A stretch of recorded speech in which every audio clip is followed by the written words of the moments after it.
الحمدللہ وکفا وسلام علی عبادہ الذین اصطفیٰ اللہم صل علی سیدنا محمد وعلی آل سیدنا محمد وبارک وسلم۔ گزشتہ چند ہفتوں سے آداب سے متعلق ہماری بات چل رہی ہے، وہ آداب جن کا تعلق ہماری معاشرت سے ہے، کیونکہ ہمارا دین صرف عبادت کا نام نہیں، صرف نماز، روزہ، زکوٰۃ، حج کی ادائیگی، صرف اسی کا نام دین نہیں ہے، بلکہ دین کے اپنے شعبے ہیں۔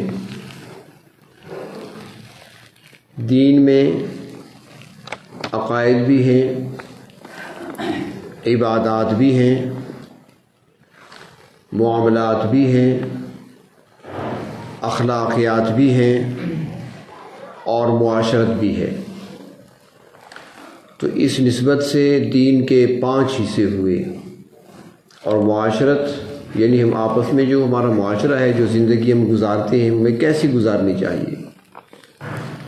تو زندگی گزارنے کا ڈھنگ، طریقہ اور سلیقہ بھی اللہ تبارک و تعالیٰ نے قرآن حکیم میں اور اپنے نبی اکرم صلی اللہ علیہ وسلم کی زبان مبارک سے بتا دیا کہ کس طریقے سے تمہیں دنیا کی زندگی کو گزارنا ہے اور کس طرح تم نے آپس میں اجتماعی زندگی کو گزارنا ہے۔ تو معاشرت کے سلسلے میں کچھ آداب ہیں، بلکہ ہر معاملے میں آداب ہیں۔ ادب تو پہلی سیڑھی ہے۔ تو اس سلسلے میں کچھ عنوانات پر گفتگو پہلے ہو چکی ہے، اور جو ذہن میں آ رہے ہیں تو وہ ساتھ ساتھ عرض کیے جا رہے ہیں ہم آپ کی خدمت میں۔ ایک حدیث شریف میں آتا ہے کہ ایک مسلمان کے دوسرے مسلمان پر 5 حقوق ہیں۔ ایک مسلمان کے دوسرے مسلمان پر فرمایا کہ 5 حقوق ہیں۔ پہلا حق فرمایا کہ رد السلام، اگر کوئی مسلمان سلام کرتا ہے آپ کو تو اس کا یہ حق ہے کہ اس کے سلام کا جواب دیا جائے، یہ اس کا حق ہے۔ سلام کرنا سنت ہے اور سلام کا جواب دینا واجب ہے، لازمی ہے۔ ہاں اکٹھے بیٹھے ہیں افراد، ان میں سے کوئی ایک بھی اگر جواب دے دے تو ٹھیک ہے، اگر کسی نے جواب نہ دیا تو سارے گناہ گار ہیں۔ تو پہلا حق یہ ہے کہ سلام کا جواب دیا جائے۔ دوسرا حق فرمایا کہ عیادت المریض، اگر کوئی مسلمان بیمار ہے تو اس کی عیادت کی جائے، اس کو پوچھنا، اس کی خیریت دریافت کرنا، یہ اس کا حق ہے ایک مسلمان کا دوسرے مسلمان پر۔ تیسرا حق فرمایا کہ اتباع الجنائز، اگر کوئی مسلمان فوت ہو جاتا ہے تو اس کی نماز جنازہ پڑھنا، یہ اس کا حق ہے کہ اس کی نماز جنازہ ادا کی جائے اور اس پر نماز جنازہ پڑھی جائے۔ چوتھا حق، اگر کسی مسلمان کو چھینک آئے تو اس کا جواب دینا چاہیے، اور چھینکنے والے کے لیے حکم یہ ہے کہ وہ کہے الحمدللہ، کیونکہ چھینک جو ہے یہ پسندیدہ چیز ہے، اللہ کو پسند ہے، اور یہ جمائی جو ہے نا یہ ناپسندیدہ ہے، یہ شیطانی عمل ہے۔ یہ کچھ لوگوں کو خاص کر نماز میں جمائی آئیں گی، تلاوت میں آئیں گی، کوئی دینی مجلس ہو تو اس میں آئیں گی، یہ شیطان کا غلبہ ہوتا ہے، نیند آنے لگتی ہے، کوئی نیکی کا کام شروع کرے گا جمائیاں شروع ہو جائیں گی۔ جمائی کا علاج بھی بتایا گیا، اگر کسی کو جمائی زیادہ آتی ہے تو ہمارے استاد محترم فرمایا کرتے تھے کہ وہ فوراً تصور کرے کہ نبی اکرم صلی اللہ علیہ وسلم کو جمائی کبھی نہیں آئی. یہ تصور کرنے سے ہی جتنا منہ کھلا تھا نا بس وہیں رہ جائے گا, آگے مزید نہیں کھلے گا, رک جائے گی جمائی. اس تصور کی آتی ہے. اور چھینک جس کو آئے فرمایا کہ وہ کہے الحمدللہ, اور جس نے سن لیا ہے وہ اس کو جواب دے یرحمک اللہ, یعنی اس پر رحمت بھیجے, دعا دے اس کو, یہ اس کا حق ہے. ہم تو ان باتوں کو معمولی سمجھتے ہیں, حالانکہ اللہ تبارک و تعالیٰ کی رضا ان چھوٹی باتوں میں چھپی ہوئی ہے. چھوٹا نہ سمجھا کریں کسی بات کو, کسی عمل کو معمولی نہ سمجھا کریں. کوئی بھی عمل انسان کی نجات کے لیے کافی ہو جاتا ہے, بہانہ بن جاتا ہے. اللہ کے ہاں بہانے چلتے ہیں. ہمارے ایک بہت بڑے حدیث شریف کے امام گزرے ہیں, امام ابو داؤد رحمۃ اللہ علیہ. ان کی حدیث شریف کی کتاب ہے سنن ابی داؤد, جو ہماری جو 6 بڑی کتابیں ہیں حدیث شریف کی, جن کو صحیح کتابیں کہا جاتا ہے, معتبر کتابیں ہیں 6. بخاری ہے, مسلم ہے, ابو داؤد ہے, سنن ترمذی ہے, ابن ماجہ ہے, نسائی ہے. تو اس کے اندر اپنا ابو داؤد بھی ہے. محدث تھے, ساری زندگی حدیث شریف کا درس دیا, حدیث شریف کے حافظ تھے, ہزاروں حدیثیں زبانی یاد تھی, خدمت کی تھی حدیث شریف کی. لیکن یہ ساری خدمات اپنی طرف, ایک طرف. ایک دن ساحل پہ کھڑے تھے, دریا کے کنارے یا سمندر کے کنارے. ایک کشتی سامنے سے گزری. جب کشتی گزری تو کشتی میں سوار ایک مسلمان کو چھینک آئی. وہ کشتی پہ سوار تھا, یہ کنارے پہ کھڑے ہیں. چھینک آئی تو اس نے کہا الحمدللہ. کشتی تو جا رہی تھی, رکی تو نہیں. اس نے الحمدللہ کہہ لیا. اب انہوں نے جواب دینا تھا, کشتی تو جا رہی ہے, وہ تو رک نہیں رہی. یہ پریشان ہو گئے, جواب کیسے دوں. ایک اور کشتی, کرائے پہ کشتیاں ملتی تھیں, تو کشتی والے سے کہا بھائی جان مجھے ذرا اس کشتی تک, اس لانچ تک یا کشتی تک مجھے لے جاؤ اور پھر واپس لے آنا. کتنے لوگ ہیں؟ اس نے کہا 2 درہم لوں گا. کہا ٹھیک ہے. 2 درہم کرایہ دیا, کرایہ طے ہوا, کشتی پہ سوار ہوئے. اس نے کشتی پانی میں دوڑائی. جب اس کشتی کے قریب پہنچے تو اس شخص کو جس کو چھینک آئی تھی اسے مخاطب کیا اور اسے کہا یرحمک اللہ. اس کے بعد فرمایا کشتی والے سے ہاں بھائی چلو واپس.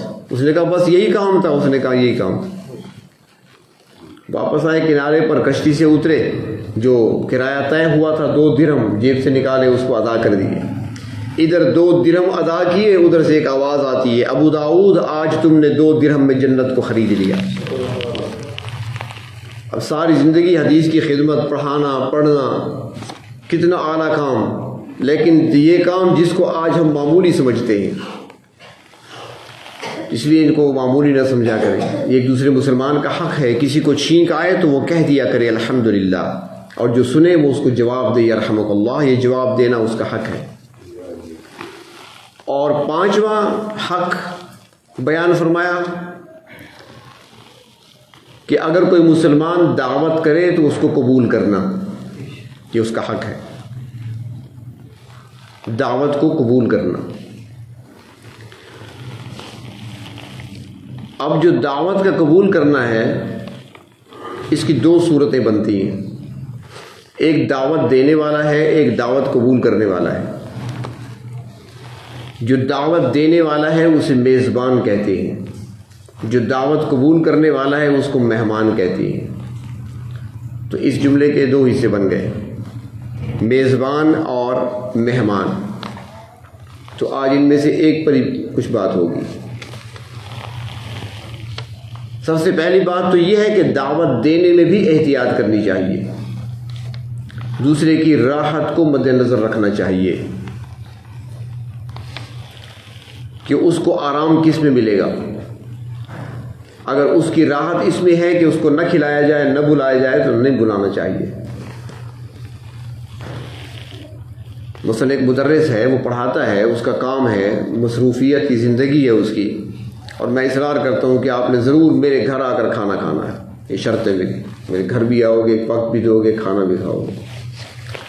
تو اس طرح کا مجبور نہیں کرنا چاہیے، کیونکہ اب اس کے لیے تو چاہیے اسے کہ مسلمان کی دعوت قبول کرے، لیکن دعوت دینے والے کو بھی احتیاط کرنی چاہیے. اگر کسی مدرسے کے مدرس کی دعوت کرنی ہے تو انتظار کر لینا، شعبان کا مہینہ آئے گا، چھٹیاں ہوتی ہیں دینی مدارس میں، شعبان میں امتحان ہو جاتے ہیں، چھٹیاں ہو جاتی ہیں مدرسوں کی، مدرسین فارغ ہوتی ہیں اس وقت آپ ان کی دعوت کر سکتے ہیں. اور آج کل کے جو دن چل رہے ہیں، جمادی الاولیٰ، جمادی الثانیہ، رجب، یہ بڑا لوڈ ہوتا ہے مدرسین پر، امتحان قریب ہوتے ہیں، کورس مکمل کرانے ہوتے ہیں. ٹھیک ہے، اسکول والے کورس تو نہیں، ہاں بھائی لکھو بورڈ سے، یہ بورڈ سے لکھوانے والی چیزیں تو نہیں ہوتی، یہ تو سینے سے سینے میں منتقل کرنے والے علوم ہیں. یہاں پر تو محنت ہوتی ہے.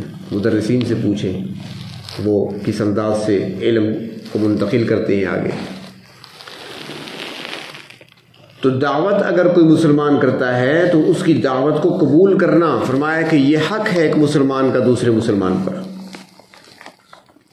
اب دعوتیں تو ہم دیا کرتے ہیں لوگوں کو، کچھ کو ہم دعوت دیتے ہیں، کچھ بغیر دعوت کے آ جاتے ہیں. دونوں کو مہمان کہا جائے گا. جس کو آپ نے بلایا وہ بھی مہمان ہے، جس کو آپ نے نہیں بلایا آپ کے پاس آیا ہے وہ بھی مہمان ہے. اور پھر جو آیا ہے آپ کے پاس وہ بھی دو قسم کے ہوتے ہیں. ایک تو وہ ہے جو اپنے شہر سے آیا ہے، ملنے کے لیے آیا، وہ تو گھنٹے ڈیڑھ کے لیے آیا یا 15-20 منٹ کے لیے آیا ہوگا. ایک وہ ہے جو باہر سے آیا، آپ کے پاس قیام کرنا چاہتا ہے، 1 دن 2 دن 3 دن قیام کرنا چاہتا ہے، ٹھہرنا چاہتا ہے، وہ بھی مہمان ہے. تو ان کے مزاج کے مطابق ان کے ساتھ چلنا، اس کے اپنے آداب ہیں. مہمان آ جائے تو اس کا استقبال کرنا، اور پھر اس کو ایسی جگہ پر بٹھانا جہاں پر اس کو راحت ملے، آرام ملے، سکون ملے. اگر وہ سفر سے آ رہا ہے تو اسے پوچھا جائے. آج کل تو موبائل کا زمانہ ہے، فونوں کا زمانہ ہے، رابطہ پہلے سے ہوتا ہے. ان سے پوچھا جا سکتا ہے کہ جناب آپ تشریف لا رہے ہیں، آپ پہلے ناشتہ کریں گے یا پہلے آرام کریں گے؟ کیونکہ دور سے اگر آ رہا ہے، کراچی سے آ رہا ہے، لاہور سے سفر کر کے آ رہا ہے، ہو سکتا ہے وہ کہے مجھے کھانا وانا کچھ نہ دو، مجھے سونے دو، بس 1 گھنٹہ 1.5 گھنٹہ 2 گھنٹے مجھے آرام چاہیے. یہ بھی ہو سکتا ہے. تو اب اس کی راحت کا خیال رکھنا. اگر وہ کہتا ہے کہ نہیں میں نے کھانا رات کو شام کو نہیں کھایا تھا، میں نے ناشتہ کرنا ہے، تو ناشتہ تیار کرنا. اگر وہ کہتا ہے کہ نہیں میں نے کچھ نہیں لینا، میں نے آرام کرنا ہے، تو اس کا بستر تیار کرنا. یہ نہیں کہ تمہارا جی چاہے نہ چاہے میری چائے تو تم نے پینی ہے نا، اور پھر آدھا گھنٹہ پکنے میں لگ جاتے ہو، بیٹھا ہوتا ہے بیچارہ انتظار میں. زبردستی نہیں کرنی چاہیے. مہمان کے لیے پرتکلف کھانے کا انتظام کرنا، یعنی کئی چیزیں اس کے لیے تیار کرنا، استطاعت کے مطابق، قرض لے کر نہیں، اپنے آپ کو مشقت میں ڈال کر نہیں. جتنے انسان سے ہو سکتا ہے، جتنی استطاعت ہے، 2 چیزیں پکا سکتا ہے، 3 بنا سکتا ہے، 4 بنا سکتا ہے، اس کو اجازت ہے. بریانی بھی بنا لے، سالن بھی بنا لے، قیمہ بھی بنا لے، ساتھ کچھ اور بھی بنا لے، سبزی بھی بنا لے، یہ ساری چیزیں بنا سکتا ہے، کئی کھانے بنا لے. لیکن اب اگلی بات، اب جو یہ ساری چیزیں بنائی گئی ہیں نا، ان کے بنانے کا مقصد یہ نہیں ہوتا کہ یہ ساری کھلانی بھی ہیں. ہمارے ہاں یہ کچھ خامیاں پائی جاتی ہیں، کیونکہ مہمان کا حق ہے، یہ ہمارا شرعی مسئلہ ہے، یہ بھی ہمارا دین ہے، اس کے اندر بھی ثواب ہے، اس کے اندر بھی نیکیاں ملتی ہیں، غلطیوں پر گناہ ملتے ہیں. ہم نے کبھی نہیں سوچا اس بارے میں. تو اب جو ہم نے بنایا ہے 4-5 جو ہم نے وہ کھانے تیار کیے ہیں، اس کا مقصد کیا تھا؟ اس کا مقصد یہ تھا کہ اس کے سامنے، مہمان کے سامنے ہم نے آپشنز رکھنے ہیں، جو پسند ہے وہ لے لو. پائے چاہیے تو پڑے ہیں، دال کھانا چاہو تو پڑی ہے، گوشت کھانا چاہو تو پڑا ہے، بریانی کھاؤ تو وہ بھی پڑی ہے. یہ مقصد تھا. اب اس میں سے جو اس کو پسند ہوگا وہ لے لے گا. اور ہم کیا کرتے ہیں، میں کھل کے بتا رہا ہوں، آپس میں بیٹھے ہیں ہم سب کا یہی حال ہے. جی یہ بریانی تو آپ ضرور چکھیں نا، یہ میری بیوی نے بنائی ہے، یہ میری بیگم نے بنائی ہے، اسپیشل آپ کے لیے بڑی محنت سے بنائی ہے، ضرور کھائیں آپ. ٹھیک ہے، جب اس کی جی چاہے نہ چاہے وہ کھائے گا. پھر اس کے آگے دوسرا سالن کر دیا، یہ میری بچی نے بنایا جی، بڑے شوق سے بنایا، بڑا اچھا بناتی ہے، آپ چکھے تو صحیح. وہ بھی کھلا دیا. اب چاہے اس کو باہر بھی نکلنے کو ہو، ہم اسے کھلا رہے ہیں. یہ ہماری پڑوسن بڑا اچھا بناتی ہے، وہ اسپیشل آپ کا سنا تھا نا، تو وہ آپ کے لیے بنانے کے لیے آئی تھی، اس نے بنائی ہے، یہ بھی تھوڑا سا لے آؤ. اب کرتے کرتے اسے ہم نے جو ہے نا وہ بوری کی طرح اسے بھر دیا. ایسا نہیں ہونا چاہیے. آداب کا خیال، یہ ادب ہے. اسلام نے یہ سارے آداب سکھائے ہمیں کہ دسترخوان پر بٹھاؤ، کھلاؤ اسے. اور ساتھ یہ بھی آداب میں سے ہے کہ جو میزبان ہے وہ بھی ساتھ کھائے. آج کل تو ایک اور مسئلہ بنا ہوا ہے، میزبان کہتا ہے جی آپ کھائیں، میں ڈائٹنگ پہ ہوں. اس کی گنجائش نہیں ہے. آج چھوڑ دو ڈائٹنگ کو، خود جو ہے نا بیٹھ کر وہ خاص چیزیں چن کر کھا لے گا. میں نے یہ نہیں کھانا، یہ نہیں کھانا، یہ نہیں کھانا، یہ کھانا ہے، یہ کھانا ہے. مہمان کے ساتھ بیٹھ کر کھانا، بلکہ شریعت تو یہ کہتی ہے اگر آپ نے نفلی روزہ رکھا ہوا ہے، مہمان آ گیا، اس کے ساتھ اور کوئی بیٹھنے کے لیے نہیں ہے گھر میں موجود، آپ نفلی روزہ توڑ کر اس کے ساتھ کھانا کھائیں. روزہ بعد میں رکھ لینا. ڈائٹنگ کیا ہوتا ہے؟ روزے کو توڑ دیں، نفل ہے بعد میں رکھ لو گے دوبارہ. اب اس کے ساتھ کھانا کھاؤ اور اس کے ساتھ بیٹھ کر کھانا. اور یہ بھی آداب میں سے ہے کہ آخر تک ساتھ شامل رہنا، تھوڑا تھوڑا لگے رہیں ساتھ، تھوڑا تھوڑا چکھتے رہیں. اور اس کے بعد تھوڑا سا میٹھا بھی ساتھ رکھ سکتے ہو. ضروری نہیں کہ وہ حلوہ ہو، کوئی بھی میٹھی چیز ہو، لیکن یہ ضروری بھی نہیں ہے. کچھ لوگ بہت ضروری سمجھتے ہیں کہ میٹھا لازمی ہے، فرض ہے. شاید یہ فرائض میں سے نہیں ہے. اگر موجود ہے تو رکھ لیا جائے. تھوڑا سا آپ میٹھا بھی لے سکتے ہیں. وہ ایک اللہ والے سے کسی نے پوچھا تھا کہ حضرت یہ بتائیں کہ یہ میٹھا جو ہے یہ پہلے کھانا سنت ہے یا بعد میں کھانا سنت ہے؟ میٹھا پہلے کھانا سنت ہے یا بعد میں کھانا سنت ہے؟ انہوں نے کہا بھوکا رہنا بھی سنت ہے، پیٹ کو خالی رکھنا بھی سنت ہے. اس پہ بھی کبھی عمل کرو نا. کھانے پر ہر وقت سنتیں پوچھتے ہو، کبھی یہ بھی پوچھو کہ فاقہ بھی سنت ہے. تو میٹھا بھی استعمال کر سکتے ہیں آپ، مہمان کے لیے رکھ سکتے ہیں. تو مہمان کے لیے پرتکلف کھانے کا انتظام کرنا، اچھی جگہ پر اسے بٹھانا، اچھے طریقے سے اس کو کھلانا، اس کے ساتھ بیٹھ کر کھانا.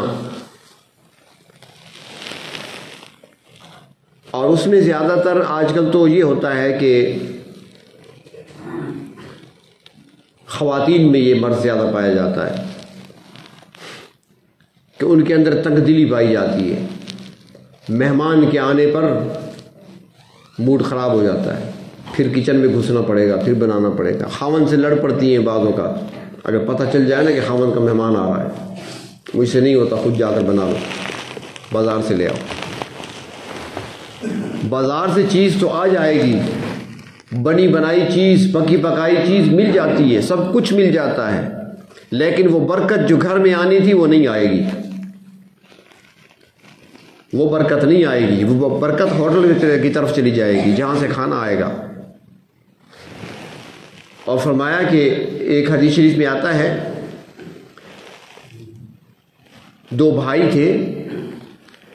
ایک بھائی سارا دن مسجد میں آتا، نبی اکرم صلی اللہ علیہ وسلم کی خدمت میں رہتا، اصحاب صفہ میں آپ صلی اللہ علیہ وسلم کے اقوال کو، اعمال کو نوٹ کرتا رہتا تھا. اور جو دوسرا بھائی تھا وہ محنت مزدوری کرتا، اپنے بچوں کو بھی کھلاتا اور اپنے اس بھائی کے بچوں کو، بیوی کو، اس کو بھی کھلاتا. اس کے گھر کا خرچہ بھی اس کے ذمہ، اپنا بھی محنت مزدوری کرتا تھا. تو کچھ عرصہ تو کرتا رہا، آخر ایک دن تنگ آ گیا. نبی اکرم صلی اللہ علیہ وسلم کی خدمت میں حاضر ہوا، عرض کیا یا رسول اللہ صلی اللہ علیہ وسلم، میں محنت کرتا ہوں، مشقت کرتا ہوں، مزدوری کرتا ہوں، کماتا ہوں، اپنے بچوں کے لیے بھی لے جاتا ہوں، اس کے بچوں کو بھی کھلاتا ہوں، یہ سارا دن یہاں پڑا رہتا ہے، کوئی کام ہی نہیں کرتا. اللہ کے رسول نے کیا فرمایا؟ یہ جملہ آج تک سب کے لیے ہے. فرمایا لعلک ترزق بہ، فرمایا ہو سکتا ہے کہ تمہیں بھی روزی اس کی برکت سے مل رہی ہو، تمہیں روزی شاید کہ اس کی برکت سے مل رہی ہو، ایسا نہ کہو۔ تو اس لیے مہمان برکت ہوتی ہیں، باعث برکت ہوا کرتے ہیں، ہو سکتا ہے کہ کھلانے کی برکت سے ہی روزی مل رہی ہو، اور اگر ہم نے تنگ دل ہونا شروع کر دیا، ناراضگی کا اظہار شروع ہو گیا ہمارے دلوں کے اندر، تو اللہ تبارک و تعالیٰ پھر وہ نعمت واپس لے لیتے ہیں، اور پھر انسان سوچتا ہے کاش کوئی میرے در پہ بھی آئے، میرے دسترخوان پہ بھی کوئی بیٹھے، لیکن پھر کوئی بیٹھنے والا نہیں ہوتا۔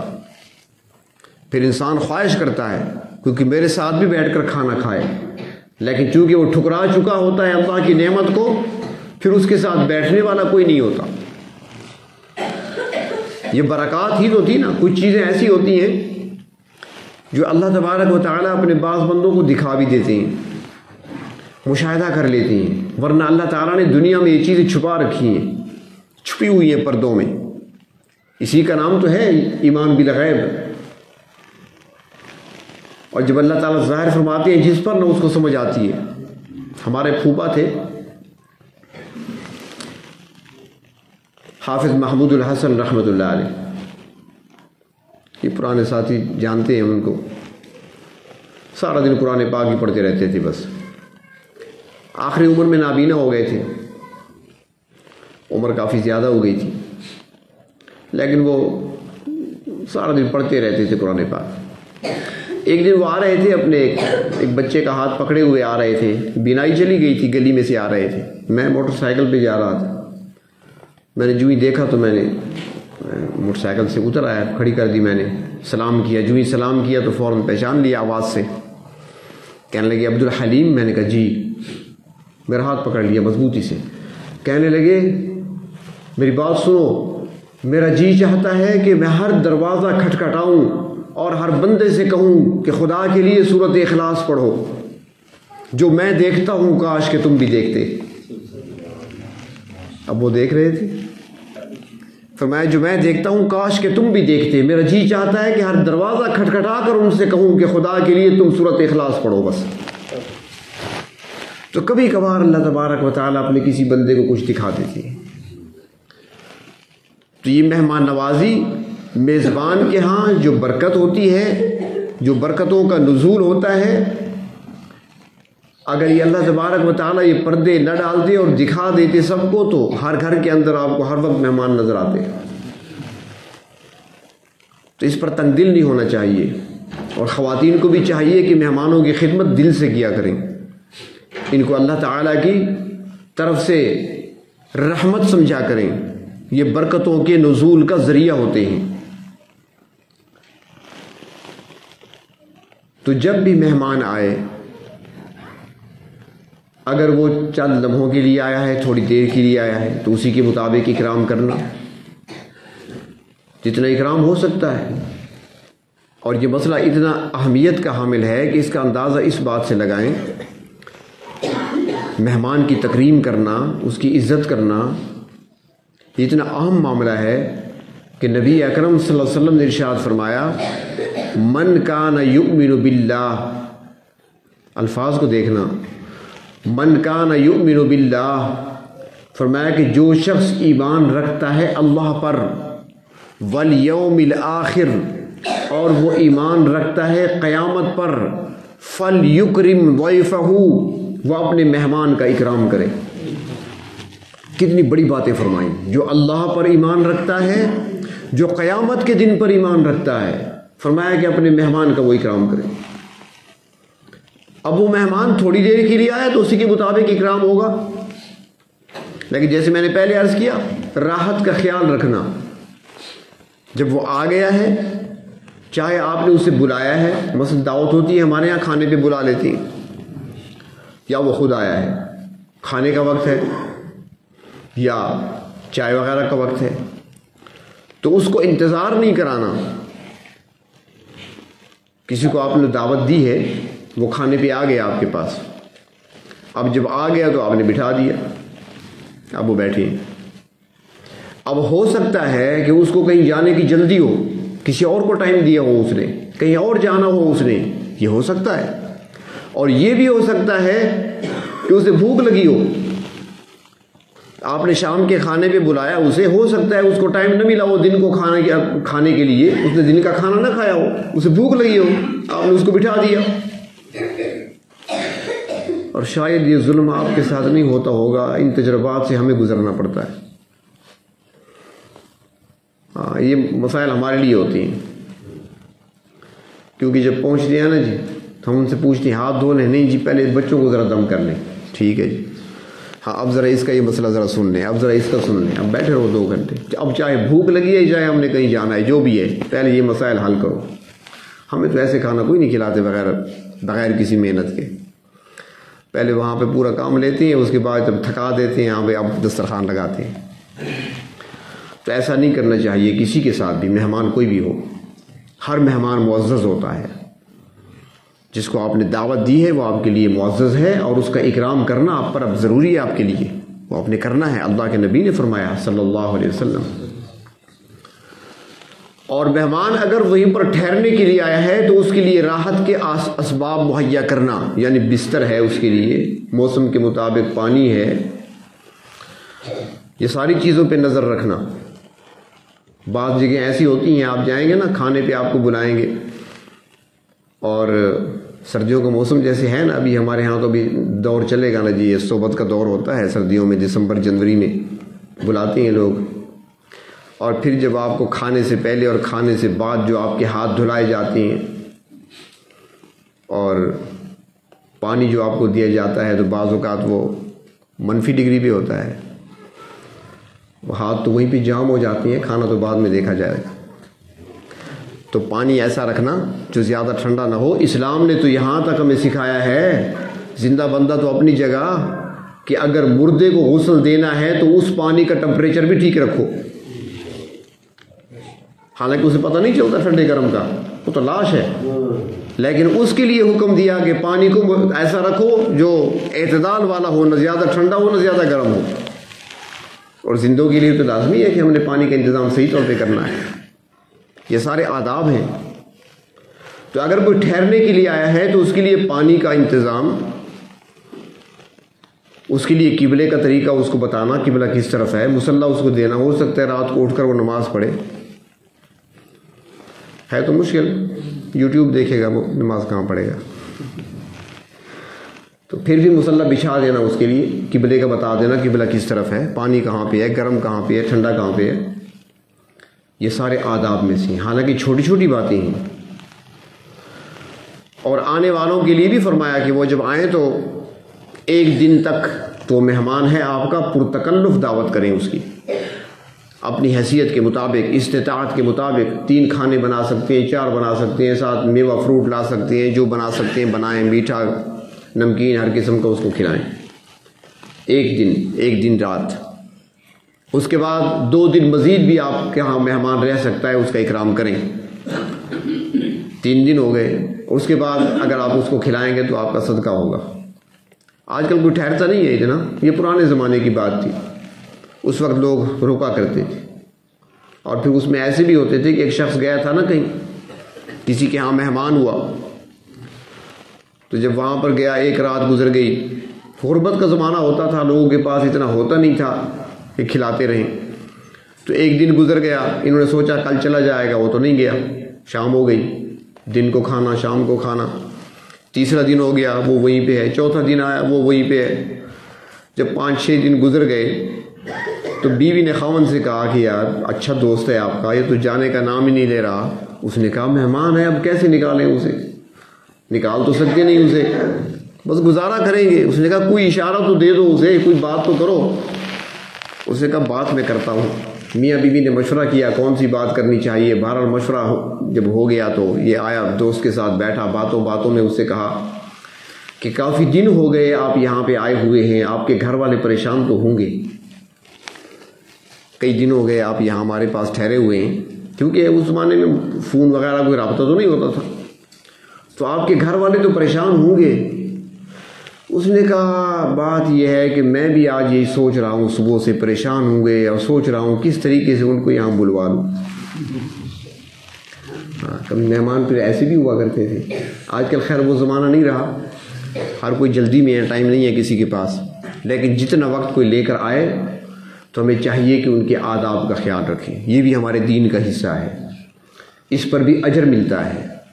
اور اللہ کے نبی نے جو فرمایا نا, من کان یؤمن باللہ والیوم الآخر فلیکرم ضیفہ, کہ جو اللہ پر اور قیامت کے دن پر ایمان رکھتا ہے اسے چاہیے کہ وہ اکرام کرے مہمان کا. تو یہ حدیث بتا رہی ہے, اس کے پیچھے الفاظ چھپے ہوئے ہیں کہ اگر تم نے حق ادا نہ کیا مہمان کا تو قیامت کے دن پوچھا جائے گا. حدیث کے پیچھے الفاظ بتا رہے ہیں کہ جب آخرت پر ایمان کا ذکر آیا تو معلوم ہوا کہ اللہ پر ایمان کا ذکر ہے تو اللہ کی طرف سے یہ حق عائد کیا گیا ہے, اور آخرت کا ذکر ہے, قیامت کا ذکر ہے, تو گویا اشاروں میں بتا دیا گیا کہ اگر آداب کا خیال نہ رکھا گیا, اکرام مہمان کا نہ کیا گیا, تو پھر وہاں پر سوال کیا جائے گا, پوچھا جائے گا, وہاں پر جواب دہ ہونا پڑے گا. تو اس لیے کسی کی آپ دعوت کریں یا کسی کو آپ بلائیں یا کوئی آپ کے پاس آ جائے, وہ تھوڑی دیر کے لیے آئے یا آپ کے ہاں قیام کرنے کے لیے آئے, یہ ہر صورت میں آپ کا مہمان ہے, اور اس کی آداب کا خیال رکھنا اور اس کی راحت کا خیال رکھنا اور خوش دلی کے ساتھ ہی اس کی خدمت کرنا. انبیاء علیہ السلام بھی مہمان نواز تھے سارے, اور حضرت ابراہیم علیہ السلام تو ان کا تو حال یہ تھا, ان کے بارے میں آتا ہے وہ تو کبھی کھانا اکیلے کھاتے ہی نہیں تھے.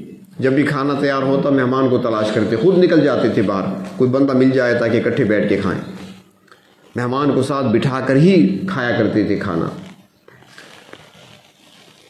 اور صحابہ کرام رضی اللہ تعالی عنہم نے اسی کی مثالیں قائم کی ہیں. اللہ تبارک و تعالی نے اپنے محبوب صلی اللہ علیہ وسلم کو آنے والوں کے لیے نمونہ قرار دیا, اور آپ کے صحابہ سے وہ کام کرا کر آنے والوں کے لیے ایک راستے بتا دیے, متعین کر دیے کہ کس طریقے سے خدمت کی جا سکتی ہے. مہمان آتا ہے, نبی اکرم صلی اللہ علیہ وسلم فرماتی ہے کون ہے تم میں سے جو مہمان کو اپنے ساتھ لے جائے.